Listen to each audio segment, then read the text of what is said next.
Have you ever felt totally fine about your life until you opened Instagram? 1 second, you're chilling on the couch eating leftover pizza. The next, you're scrolling and bam, you see someone your age buying their second house, running marathons, raising perfect kids, and somehow looking like a Greek god while doing it. And suddenly your pizza doesn't taste so good anymore. You're like, wow, I'm behind. I'm failing at life. I don't even floss regularly. That's comparison culture, and it's one of the biggest reasons we feel not enough. Part 1, Why We Compare. Here's the thing, comparing yourself to others is not new. Cavemen probably compared too. One caveman's like, your fire is bigger than mine. Another's like, yeah, but my cave drawings get more likes. But social media has turned this natural human thing into a 24/7 competition. Before, you only compared yourself to your classmates, coworkers, or neighbors. Now, you're comparing yourself to millions of people, most of whom you don't even know. And here's the sneaky part. People only post the highlights. You're comparing your behind the scenes with someone else's edited trailer. No wonder you feel like you're losing. Part 2, The Endless Race. Comparison makes life feel like a race you didn't even sign up for. Your friend gets a new car. Suddenly, your old Toyota feels like a horse and buggy. Your coworker gets promoted. Suddenly, your job feels like trash, even though you liked it yesterday. Someone posts their Bali vacation. Suddenly, your weekend Netflix marathon feels like wasted time. The worst part? No matter what you achieve, there's always someone ahead of you. You got a promotion? Someone else became CEO. You bought a house? Someone else bought a mansion with a pool shaped like a dolphin. You ran 5K? Someone else ran ultra marathons. Barefoot. It never ends. Part 3, Real Life Story Time. Quick story. I once saw a friend post about their dream life in another country.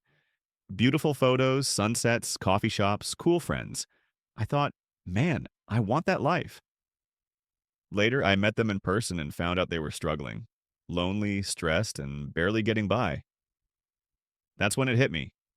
Comparison is like looking at a movie poster and assuming you know the whole story. The poster looks amazing, but the movie might actually be a total flop. Part 4, The Damage Comparison Can Do. Comparison culture is more dangerous than we realize because it makes us. Forget what we already have. You could have food, a bed, friends, and health, but the moment you see someone with a Tesla, suddenly your life feels incomplete. Chase goals that aren't even ours. Maybe you don't even want to run a marathon, but you see everyone else doing it, and now you feel lazy for not training. Feel permanently behind? Life isn't one straight path, but comparison makes you think you're late to some invisible deadline. People move at different paces. Some peak at 25, others at 50. Some never want the standard life at all. Part 5, Escaping the Trap.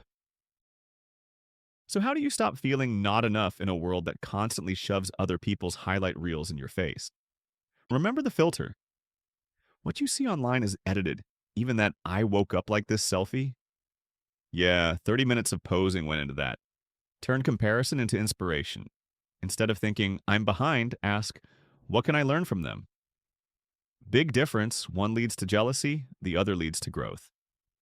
Focus on your lane. Imagine life as a highway.